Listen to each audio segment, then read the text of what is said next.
Selamat datang di Libya Channel 1784, menyajikan novel cerita, petualangan, perebutan tahta, harta, warisan, dendam dan cinta. Go for watching. Tumbuh benih cinta. Pangeran Langtian tak bisa berbuat apa-apa dengan keputusan adiknya itu. Dia berharap Tin Yu bisa menghargai pengorbanan adiknya dengan memberikan sedikit cinta padanya. Yuner, jika suatu saat Tin Yu dapat membuka diri dan menerima cintamu tapi dia telah memiliki pasangan sebelum kamu, apakah kau masih juga mencintainya? Tanya Pangeran Langtian tiba-tiba. Kakak, cintaku buat Kak Tin Yu setulus hati. Aku tak peduli dengan pasangannya yang lain, yang kuinginkan Kak Tin Yu dapat menyayangiku dan mencintaiku setulus hati, hanya itu. Jawab Putri Langyun mantap. Pangeran Langtian terdiam. Dia hanya pasrah dengan keadaan yang ada. Dia menyadari jika pemuda pilihan adiknya itu adalah seorang ksatria yang penuh wibawa dan juga bertanggung jawab. Adik, aku akan merestui hubunganmu dengannya, akan tetapi aku ingin kau tak menyiksa dirimu dengan tak makan. Maka aku ingin kau makan. Biar kakak yang menyuapimu. Ucap Pangeran Langtian kemudian mengeluarkan keranjang makanan dari dalam cincin ruangannya. Makanan itu telah dipersiapkannya sebelum dia masuk ke ruangan itu. Dengan sabar Pangeran Langtian menyuapi sang adik dengan sup ikan kesukaannya. Tampak Putri Langyun meneteskan air matanya dan isaknya pun mulai terdengar.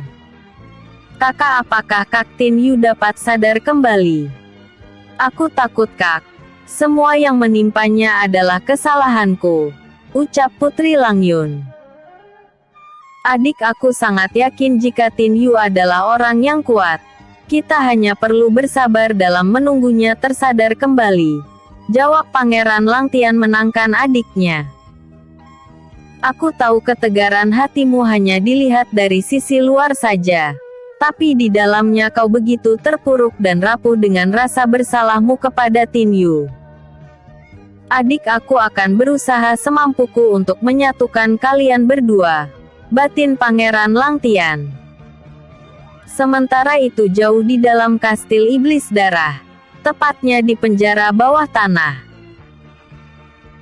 tampak terlihat Putri Sorari tengah terbungkus aura yang sangat kuat di sekitarnya. Semua itu karena adanya bantuan dari pohon orji yang memberikan kekuatannya untuk melindungi Putri Sorari sesuai kesepakatan yang terjadi antara pohon orji dan Tin Yu. Para orc yang ada tak memperdulikan keberadaan Putri Sorari di dalam penjara. Mereka semua membiarkan sang putri mati kelaparan di dalam dinginnya penjara bawah tanah kasti iblis darah. Akan tetapi mereka semua tak mengetahui jika energi pohon orji telah melindunginya. Walaupun tak makan, dengan energi pohon orji Putri Sorari dapat bertahan hidup. Malahan dia telah melakukan beberapa kali penerobosan tingkat lewat energi pohon orji tersebut. Di dalam gelap dan dinginnya penjara bawah tanah, Putri Sorari terus melakukan kultivasi dalam melatih tingkat kekuatannya.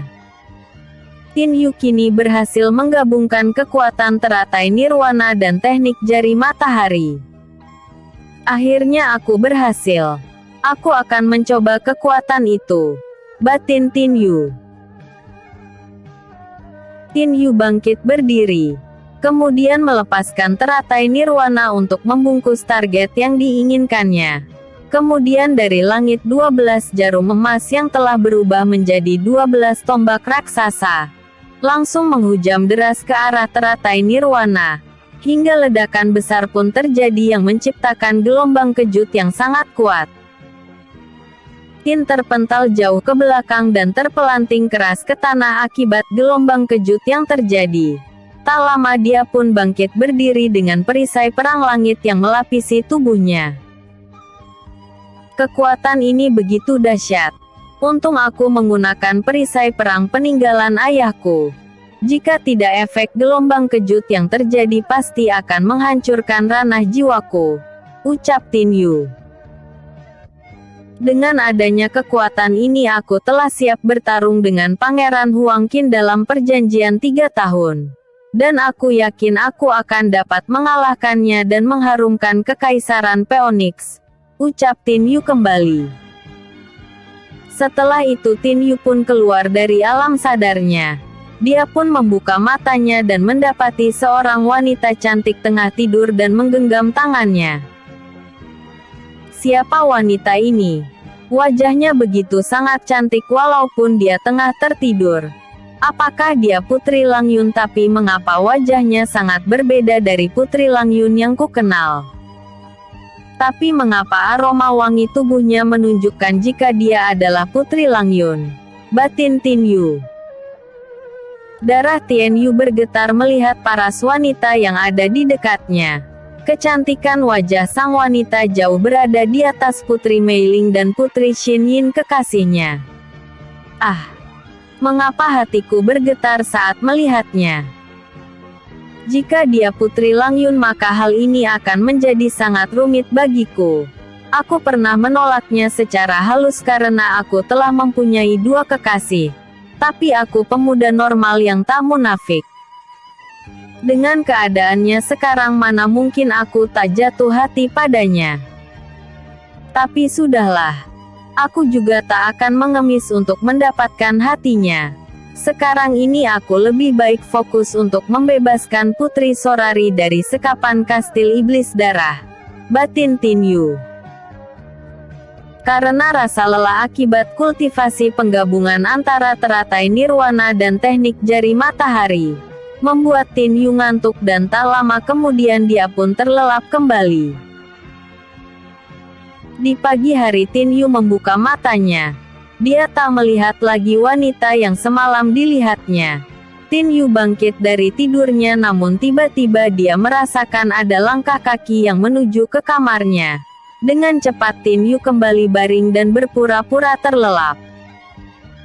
Pintu kamar terbuka maka keharuman alami bunga-bunga semerbak langsung memenuhi ruangan kamar itu. Tampak Putri Lang Yun membawa sebuah wadah yang berisi air di dalamnya. Putri Lang Yun duduk di kursi dan mengambil sebuah kain. Kemudian membersihkan wajah Tin Yu dengan menggunakan air yang dibawanya. Sampai kapan kau akan terus pingsan seperti ini, Kak Tin? Aku sudah sangat rindu mendengar suaramu, tawamu dan juga senyum manismu. Semoga saja dalam waktu dekat ini kau bisa tersadar, ucap Putri Lang Yun. Tak lama kemudian sang putri mulai bersenandung sambil membelai lembut rambut Tin Yu. Mengetahui jika wanita yang ada di sampingnya semalam merupakan Putri Lang Yun. Hal itu membuat Tin Yu merasa lega. Dia pun berkeinginan untuk membuat sang putri menyadari jika dirinya sudah sadarkan diri. Kau sangat berisik sekali. Membuat tidurku terganggu, ucap Tin Yu tiba-tiba. Mendengar suara dari mulut Tin Yu, membuat Putri Lang Yun sangat terkejut. Kali ini rasa malu yang menerpa sang putri akibat membelai dan bersenandung buat Tin Yu tak dipedulikannya. Dengan cepat sang putri memeluk Tin Yu dengan erat. Kau sudah sadar, Kak Tin Yu? Pekik Putri Lang Yun dengan wajah yang penuh keceriaan. Hentikan pelukanmu ini. Kau membuatku kesulitan untuk bernapas, jawab Tin Yu. Mendengar perkataan Tin Yu, Putri Lang Yun buru-buru melepaskan pelukannya. Maafkan aku, Kak Tin Yu. Aku begitu sangat senang melihatmu telah sadarkan diri, jawab sang putri. Sejak kapan kau tak memanggilku guru? Tanya Tin Yu sambil bangun dari tidurnya dan duduk di hadapan Putri Lang Yun. Sejak hari ini dan detik ini, Kak Tin Yu, aku ingin menghilangkan ikatan guru dan murid karena aku ingin kau menjadi orang yang spesial bagi hidupku, jawab Putri Lang Yun. Tin Yu tahu maksud perkataan wanita cantik yang ada di hadapannya. Dan hal itu membuat Tin Yu merasa senang karena di lubuk hatinya yang paling dalam kini tumbuh benih cinta terhadap elf cantik yang berada di hadapannya itu. Bersambung. Kembali saya meminta dukungan dari sahabat semua. Dengan like, komen, rate bintang 5 serta vote. Dan saya pun akan episode sebelumnya mendapatkan teratai nirwana. Episode berikutnya terkabul. Seluruh penghuni dataran langit begitu sangat senang mendengar Tin Yu telah sadarkan diri. Begitupun dengan Pangeran Langtian. Pangeran Langtian dan para petinggi dataran langit langsung melakukan rapat tertutup untuk membahas tentang penyerangan yang akan dilakukan oleh dataran awan beberapa hari ke depan. Semua itu mereka ketahui dari mata-mata yang ditempatkan pada area netral di alam inti Vioni.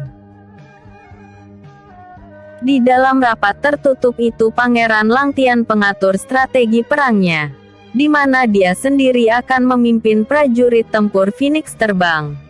Sementara itu Tin Yu dan Putri Lang Yun akan menghadang para pasukan dataran awan yang akan masuk ke dalam wilayah utama dataran langit lewat daratan. Tetua Sang Hao dan beberapa petinggi istana akan membantu untuk mengamankan istana dari serangan prajurit daratan awan yang berhasil masuk ke area istana elf. Dari hasil keputusan rapat maka hari itu juga berangkatlah para prajurit darat dataran langit yang dipimpin Tin Yu dan Putri Lang Yun menuju ke perbatasan daerah netral guna menghadang para prajurit dataran awan yang akan masuk wilayah dataran langit. Sengaja Pangeran Langtian menjadikan adik dan saudara angkatnya itu menjadi pimpinan prajurit di daratan. Semua itu dilakukannya agar dapat mendekatkan adiknya dan Tin Yu menjadi lebih dekat lagi. Di perbatasan wilayah netral, para elf menyamarkan diri di atas pohon-pohon yang rimbun. Mereka menunggu pasukan awan yang berusaha menuju ke dataran langit. Semua perbekalan dan apapun kebutuhannya telah dipersiapkan. Hingga tak ada pergerakan berarti dari pasukan elf yang melakukan penyamaran di pepohonan. Para pimpinan pasukan bawahan Tin Yu yang berjumlah 10 orang, melesat mencari informasi yang dibutuhkan. Mereka pun menempatkan diri masing-masing di tempat-tempat yang strategis untuk mendapatkan informasi jika pasukan dataran awan telah kelihatan tempat itu. Sementara itu Putri Lang Yun dan Tin Yu tengah duduk-duduk berdua di sebuah anak sungai. Sifat dan karakter Putri Lang Yun yang tak bisa diatur kini tak terlihat lagi pada dirinya. Tin Yu benar-benar melihat perubahan yang sangat besar pada diri wanita cantik yang berada di dekatnya itu. Tin Yu kini dihinggapi rasa yang sulit diartikannya. Memang saat ini Tin Yu mulai merasakan perasaan suka terhadap Putri Lang Yun. Akan tetapi dia masih ragu jika sang putri mengetahui jika dirinya telah mempunyai dua hati yang dijaga. Hal itu pasti akan menyakiti Putri Lang Yun. Hal itu membuat Tin Yu masih menjaga jarak dengan Putri Lang Yun. Dia tak ingin menyakiti hati wanita dari bangsa elf itu. Mereka duduk berdua sambil memandangi air yang mengalir jernih dengan beberapa ikan yang bermain-main di sana. Tak ada percakapan yang terjadi. Mereka berdua larut dalam pikiran mereka masing-masing. Tiba-tiba saja Putri Lang Yun memulai percakapan di tempat itu. "Kaktin, aku membawa banyak kue manis. Cobalah. Rasanya sangat enak dan manis," ucap Putri Lang Yun sambil memberikan kue kering yang berada di dalam wadah kerah Tin Yu. Tin Yu tanpa ragu mengambil kue kering itu dan mulai memakannya. Tampak senyum mengembang di bibir Tin Yu saat menikmati kue pemberian Putri Lang Yun. "Sangat manis sekali kue ini," ucap Tin Yu dengan kembali mengambil kue manis yang ada, dan memakannya. Mendengar hal itu, Putri Langyun segera mendekatkan wajahnya ke dekat wajah Tin Yu sambil berkata, "Manis mana kue itu dengan wajahku, Kak Tin?" tanya Putri Langyun. "Ohop, ohop, ohop." Tin Yu terbatuk-batuk mendengar pertanyaan Putri Langyun padanya.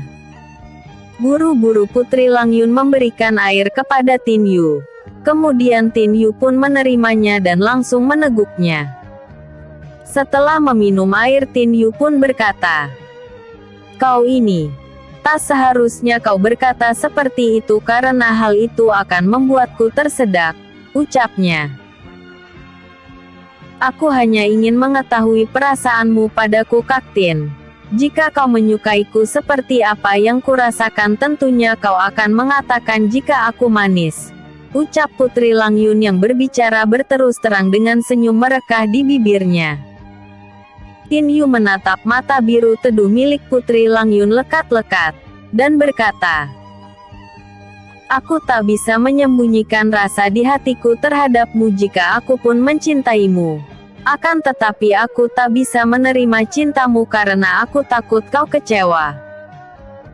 Aku telah memiliki 2 orang wanita yang sangat spesial di hatiku. Hal itulah yang membuatku tak dapat menerimamu," ucap Tin Yu. "Kak Tin, hanya karena itu kau selama ini selalu menjauh dariku. Aku hanya menginginkan kau mencintaiku dengan tulus dan aku tak memperdulikan mereka yang duluan mendapatkan hatimu.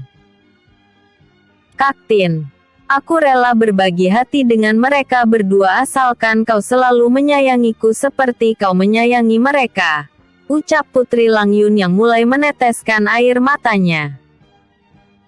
Tin Yu merasa bersalah karena telah membuat wanita cantik di hadapannya itu menangis. Pengorbanannya selama ini dengan merubah seluruh sikapnya membuat Tin Yu tersentuh.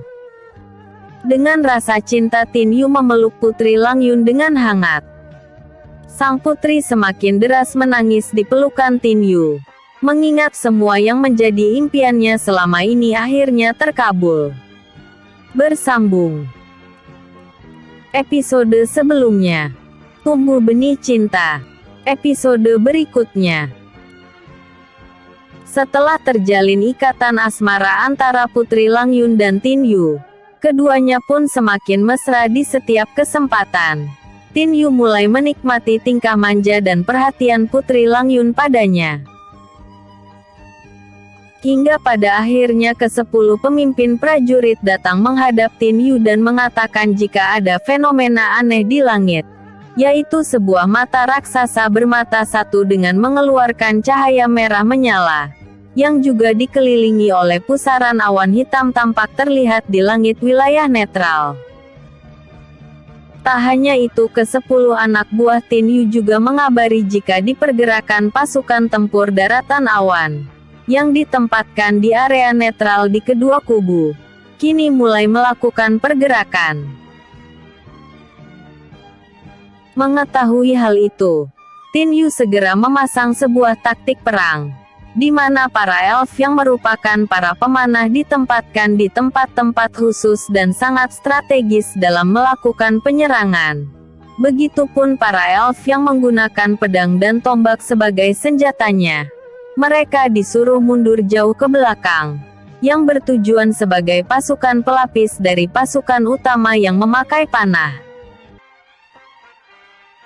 Tin Yu melesat ke depan, kemudian memasang ratusan segel peledak di area jauh dari jalan masuk utama, dan juga memasang segel pelindung di perbatasan hingga hanya jalan utama yang dapat dilalui oleh para pasukan daratan awan yang ingin masuk ke kawasan dataran langit. Putri Langyun dengan setia menemani Tin Yu dalam memasang formasi segel yang diterapkannya. Dengan rasa kasih sayang, Putri Langyun mengelap peluh yang menetes di wajah Tin Yu dan berkata, "Istirahatlah Kak Tin. Kau sudah terlalu lelah memasang semua segel itu," ucap sang putri. "Kita harus segera melakukan hal ini secepatnya. Jika kita sampai telat maka para pasukan darat dataran awan akan mudah untuk masuk ke dalam wilayah kita," jawab Tin Yu.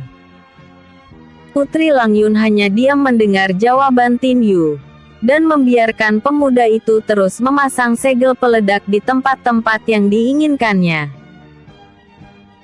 Tin Yu yang melihat tak ada jawaban lagi dari Putri Langyun, dia pun hanya tersenyum dalam hati. Karena mengingat dahulu sang putri begitu sangat keras kepala dan jika itu terjadi hari ini pasti akan terjadi perdebatan yang sangat sengit. Dia telah sangat berubah. Tak ada sedikit pun bantahan maupun perkataan yang akan membuatku marah padanya, batin Tin Yu. Setelah semua segel yang diinginkan Tin Yu terpasang, Tin Yu segera mengajak ke-10 pimpinan elf dan Putri Langyun untuk naik ke atas batu bara giok. Setelah mereka semua berada di atas batu bara giok, Tin Yu segera mencari posisi yang tepat untuk memantau pasukan darat dari dataran awan yang akan menuju ke wilayah dataran langit. Pemimpin, aku rasa jika kita berada di tempat ini dengan ruangan yang terbuka seperti ini, kita pasti akan cepat ketahuan dari para pasukan pemanah darat dataran awan, ucap salah seorang dari ke-10 pemimpin pasukan elf yang berada di atas batu bara giok. Kau jangan khawatir. Batu bara giok tak akan pernah terlihat oleh musuh karena dia mampu untuk menyamarkan dirinya hingga tak dapat terdeteksi dan terlihat, jawab Tin Yu. Mendengar jawaban Tin Yu, pemimpin para elf akhirnya dapat merasa lega. Tak lama kemudian salah seorang pemimpin elf bertanya kembali. Pemimpin, mengapa pasukan utama tak ditempatkan di sekitar jalan besar utama, malah menjauh dari jalan besar utama? Tanyanya. Percayalah padaku. Jalan utama pasti tak akan menjadi target yang akan dilalui para pasukan darat dataran awan. Karena mereka yakin jalan besar utama telah menunggu jebakan dari pasukan darat dataran langit, jawab Tin Yu menjelaskan. Mendengar perkataan Tin Yu, semua orang yang berada di atas batu bara giok menjadi takjub akan kecerdasan pemimpin mereka. Tak berapa lama, pasukan darat dari dataran awan akhirnya datang juga. Mereka diketuai oleh pemimpin prajurit bernama Ketua Saigo. Ketua Saigo memperhatikan setiap detail hutan lebat yang menjadi wilayah dataran langit. Hingga tiba-tiba saja salah seorang orc yang merupakan seorang jenderal kastil iblis darah, datang menghampiri Ketua Saigo. Lapor pemimpin dari perbatasan wilayah dataran langit semua telah terpasang segel pembatas yang sangat kuat. Hanya jalan besar utama yang tak dipasangi segel pelindung, ucap orc tersebut. Ketua Saigo mengernyitkan dahinya mencoba mencerna keadaan yang ada. Aku rasa jalan utama masuk wilayah dataran langit adalah satu jebakan. Jika sampai kurang perhitungan maka seluruh pasukanku akan mudah diserang, batin Ketua Saigo. Aku minta padamu agar pasukan pembuka segel segera mencari jalan lain. Jangan ada yang memasuki wilayah daratan langit melewati jalan besar utama itu, perintah Ketua Saigo. Siap pemimpin. Kami akan menjalankan perintahmu, ucap jenderal tersebut dan pergi meninggalkan tempat itu. Tak lama kemudian, Ketua Saigo berteriak lantang, dirikan tenda di tempat ini. Teriaknya. Mendengar teriakan Ketua Saigo, seluruh jenderal yang ada segera memerintahkan prajuritnya untuk mendirikan tenda di tempat itu. Tin Yu yang mengetahui jika segel pelindungnya akan dihancurkan, dengan segera melepaskan teratai ilahi tanah dan bebatuan untuk melindungi segel pelindung yang telah dibuatnya. Alhasil tak ada satupun orc yang mampu untuk menghancurkan segel pelindung yang mengelilingi wilayah dataran langit, hingga pagi menjelang. Jenderal para orc kembali menghadap Ketua Saigo, guna mengabarkan kegagalannya dalam menghancurkan segel pelindung yang melindungi wilayah dataran langit. Mengetahui kegagalan para prajurit penghancur segel, akhirnya Ketua Saigo memanggil semua jenderalnya dalam mengadakan rapat tertutup hari itu. Bagaimana pendapat kalian semua mengenai hal ini? Apakah kita akan memasuki jalan besar utama yang memungkinkan terdapat prajurit dataran langit di sana? Tanya Ketua Saigo. Pemimpin, aku punya usul bagaimana setelah kita memasuki jalan utama. Kita pecah prajurit menjadi dua kelompok, yaitu prajurit yang menyisir dari kiri dan kanan jalan besar utama. Prajurit yang terpecah menjadi dua kelompok itu akan menyusuri pinggir segel pelindung kemudian menerobos hutan lebat. Semua itu untuk menghindari jalan utama, ucap salah satu jenderal Ok. Sepertinya usulan darimu masuk akal. Kalau begitu kita akan membagi prajurit kita menjadi dua kelompok. Dan jangan sekalipun ada dari kalian yang membawa prajurit kita masuk ke jalan besar utama. Karena di sana berpeluang besar para prajurit dataran langit telah merencanakan perangkap bagi kita semua, ucap Ketua Saigo. Siap pemimpin, jawab semua jenderal Ok. Karena telah mendapatkan kesepakatan bersama. Pagi itu juga prajurit besar dari daratan awan mulai memasuki wilayah dataran langit, dan memecah prajuritnya untuk menghindari jalan besar utama dengan sebagian prajurit ke arah kiri, dan sisanya ke arah kanan. Di atas batu bara giok, Tinyu tersenyum melihat para prajurit dataran awan yang telah memasuki perangkap yang dibuatnya. Waktunya kita beraksi. Kalian semua cepat kabari pasukan pemanah kita untuk melakukan serangan, perintah Tinyu. Ke-10 pemimpin para elf segera duduk bersila untuk menghubungi para pasukan pemanah dalam menjalankan perintah Tinyu. Tak lama berselang ribuan anak panah langsung tertuju ke arah para pasukan darat dataran awan. Hingga terdengar teriakan kematian dari para Ok yang terkena anak panah dari pasukan pemanah dataran langit. Bersambung. Terima kasih telah mendukung novel ini. Dan buat sahabatku Panji Hitam, terima kasih telah kembali memberikan banyak koin. Episode sebelumnya terkabul. Episode berikutnya, pertempuran di perbatasan. Anak panah yang jumlahnya ribuan tak henti-hentinya melesat ke arah pasukan Ok di dua blok yang dibentuk para pasukan darat dataran awan. Sehingga Ketua Saigo meneriakkan untuk memasang tameng sebagai perlindungan dari anak panah yang terus berterbangan di udara. Pasukan pemanah dataran awan sama sekali tak diberi kesempatan untuk melakukan serangan balasan terhadap para pasukan pemanah elf dari dataran langit. Semua itu karena banyaknya anak panah yang terus berterbangan di udara. Ketua Saigo mengeluarkan sebuah mustika dari dalam cincin ruangnya. Kemudian melemparkan mustika itu ke tanah hingga kabut asap memenuhi tempat di mana dia berada.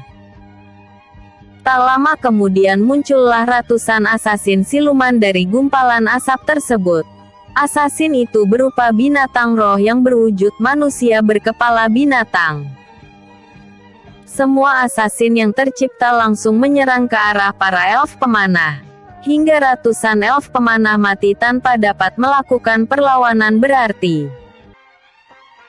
Ke-10 pemimpin elf yang melihat akan hal itu segera berloncatan dari atas batu bara giok, menuju ke arah para asasin siluman yang kini telah memporak-porandakan pasukan pemanahnya. Tinyu yang melihat para pasukan dataran awan telah memasuki area segel peledak yang dibuatnya.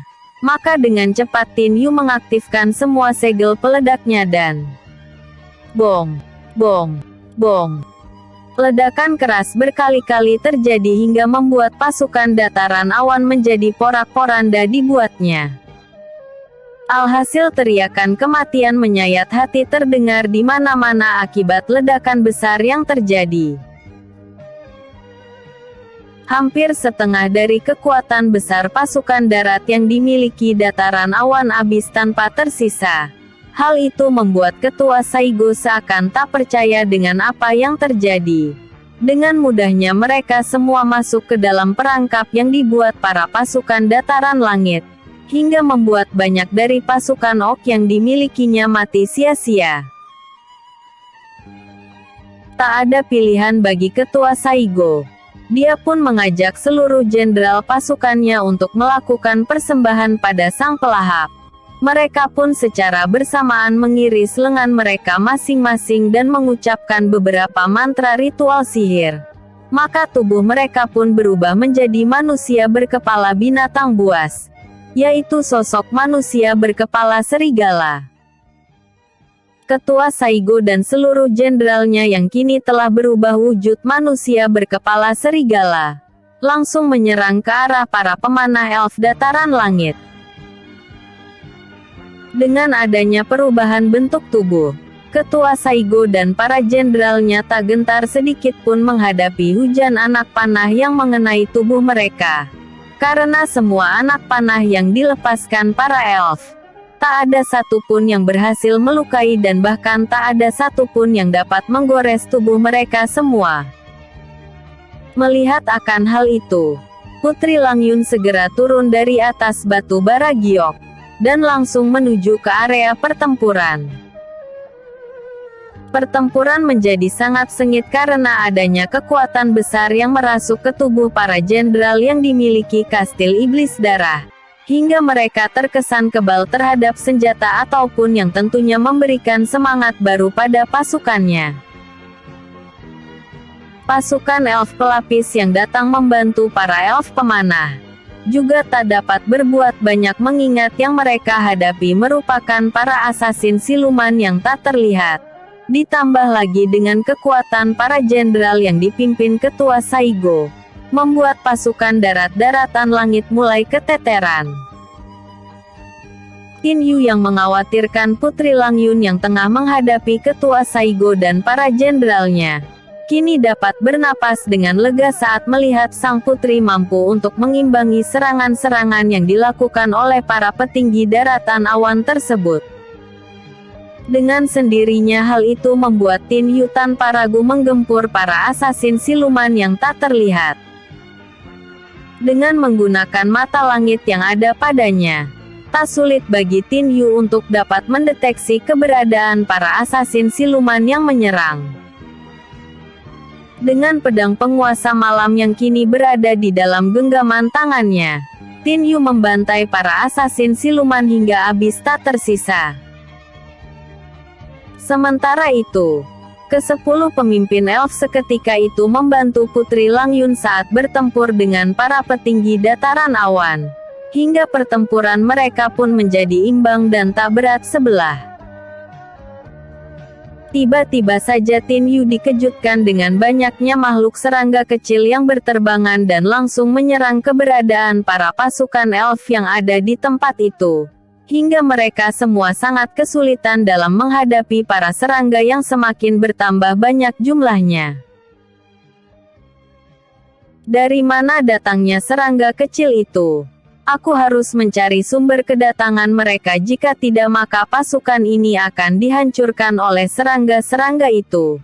Batin Qin Yu sambil melihat ke arah para elf yang dikerumuni serangga di tubuh mereka, hingga dalam sekejap tubuh mereka pun akhirnya mati dan menyisakan tulang belulang yang berjatuhan ke tanah. Qin Yu melompat ke udara dan melihat sekeliling mencari keberadaan tempat keluarnya serangga kecil yang kini hampir membinasakan banyak pasukan elfnya. Itu dia. Ternyata beberapa orc tengah melakukan ritual hingga tercipta awan hitam yang mengeluarkan serangga dari dalamnya, gumam Qin Yu. Dengan cepat Qin Yu melepaskan tinju naga giok ke arah para orc yang tengah melakukan ritual. Maka terciptalah naga hitam dan langsung mengarah ke arah para orc tersebut. Ledakan pun terjadi, yang membuat para orc yang melakukan ritual kebangkitan roh pelahap akhirnya mati terkena pukulan tinju naga giok yang dilepaskan Qin Yu.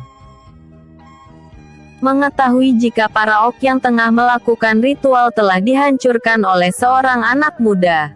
Hal itu membuat Ketua Saigo langsung menuju ke arah Tin Yu berada agar awan hitam yang mengeluarkan serangga pelahap tak ikut dihancurkan oleh Tin Yu.